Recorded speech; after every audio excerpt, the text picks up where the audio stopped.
Good afternoon, Pep. Evan. Could I first start by asking you about the condition of the squad? I know that Jack Grealish, for example, had to leave England's duty early because of a small injury. What's the update on him, and do you have any other injury concerns? No, we have Jack is getting better after go to the national team.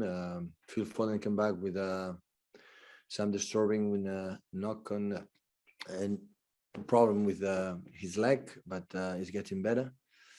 And unfortunately, Kevin got positive from COVID in Belgium, so he will be 10 days isolated. So just on those three, Phil and Jack, are they available for Sunday? Jack, I don't think so. Phil, we will see. Okay, thank you. Giovanni van Bronckhorst has been appointed as Rangers manager. He's spoken quite openly about the time he got to spend with you. He says you're one of his managerial role models. I just wondered what your expressions of him were during his 5 months or so that he was there. A big compliment to him and Rangers for this appointment. Of course, Rangers is absolutely one of the greatest in Scotland team, and that's a huge opportunity for him. Has an incredible experience in Holland when the McAfee are really good. And as part of the little bit organization here, we're in touch and came some period here. He's a lovely person, lovely guy. So wish him all the best. And there's been lots of talk about Raheem Sterling's future recently, even that the club could sell him in January as his contract gets into the final 18 months. What is the situation? Is there any progress? And if he doesn't sign, do you have to accept that you may have to sell him this year? Don't ask me from now on until the last day for the transfer market in open window about the transfers, about the players, because I'm not going to answer any questions. So it's not my business. My business is our business. Raheem as well is Everton, PSG, West Ham, and the rest. So I'm not going to answer. Don't insist, because I'm not going to answer any question about what is going to happen in the future, because the future I don't know is going to happen. Then I'm not concerned for 1 second. Okay, thank you, Ben. Simon Stone. Hello, Simon. Hi, Pep. Just on Kevin, when did you find out? When did the symptoms start showing? 2 days ago, told me that they got positive. And is he back? Sorry, is he in England or is he still in Belgium? Yeah, I think so. No, he's in England. Yeah, I think he's here. Yeah. I mean, it's obviously something that you all have to deal with now, but is it difficult for Kevin? It'll cost him momentum in the team. You're missing him at an important part of the season. He'll probably lose Simon, forget about it, the fitness, forget about it, the momentum. Now is positive and now has to recover well, going with less symptoms as possible. The healthy, the human being is more important than everything else. So when one person is positive, be careful, because still right now the people are dying about this pandemic situation. Of course, he was vaccinated, so now he's more protected, and hopefully the symptoms will be minor. And the important is to come back. When he came back, it was negative. He will start again to training with us, and as soon as possible come back. But it's not about any concern about the rhythm or we're going to miss. The person is more important. When everyone got the positive, you have to be careful, and we have to help him and be isolated and at home, and hopefully it's going well. Simon, Michael Gray, TalkSport. Hi, Pep. Pep, how important is it that you get an extra day with the players before you play? Listen, we are used to play with one less game before the game, so this is an exception. So we didn't complain before, we don't complain now. So it's what it is. So if the Premier League and the broadcaster decide to play on Sunday, we're going to play on Sunday. And sometimes we come back for international play, we play at 12:30 away. So it's what it is. So. Okay, thank you. Thanks, Michael. Paul Walker.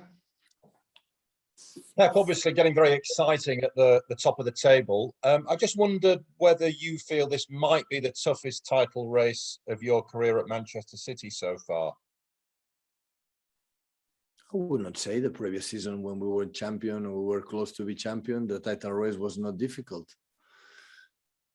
So every season looks like tougher, more difficult, but now still we are in we finished the first quarter of the season, many games ahead of us. So, and in general, we make a good performance. We dropped some points at home because we were not in our level, and try to be consistent at home and try to get points step by step. So and now until January, there is not international break. We'll be 2 months together, and hopefully we can get results, especially in Champions League, qualify for the last 16 in February, and in Premier League, being there close to the top of the league, and fight for the title at the end of the season. Is it a relief for you then not to have any more international breaks between now and March as a club manager? Listen, as a club manager, it's a dream because I have 1 week holidays, and you cannot imagine how good it is. Look, my time. It's much better. It's much better than United game, before the United game. But in the same times, always I'm like concerned because every time when the internationals break, we're unlucky. So we have always problems with the players come back for the national team. So many players all the time are injured. So, and this was not an exception. So every time we give them fit and we come back not fit, and can happen here, it can happen in the national team. So, but unfortunately, it will happen quite often there. Just a quick one on Joao Cancelo. He's been terrific this season. I just wondered what your view is of him and his performances this season. Yeah, of course, he's playing really well, consistent. In fact, that especially his physicality, he can recover really fast and really well during the games. He can play with 3 days without a problem. But in the same times, I had the feeling he can do better. Still, there are margin to improve in some aspects that we're working with since he arrived. And hopefully, I'm pretty sure he's open to accept it and move forward. Thank you, Paul. I have a question from Fred Caldea, but I would just ask now, if you have a question before the embargo, please use the raise hand function now, so we'll go into that embargo after this question. Hi, Pep. The club is about to launch a documentary on Ederson, and there is this concept of him being a playmaker as a goalkeeper. With his feet, do you think he's the best goalkeeper that you've had? Yeah. For And the how much quality of the pass, for the quality of the pass, and especially for the right moment to give the pass, because it's not the quality of the pass, you know, the moment you have to do it, and he has the patience and the right decisions to do it. Yeah. Sometimes a bit too risky. Yeah, but you know, when everything it works, said, oh, how good it is. So, and after when he make some mistakes like his mates, we cannot blame him because he gave us in that process many good things. Thank you.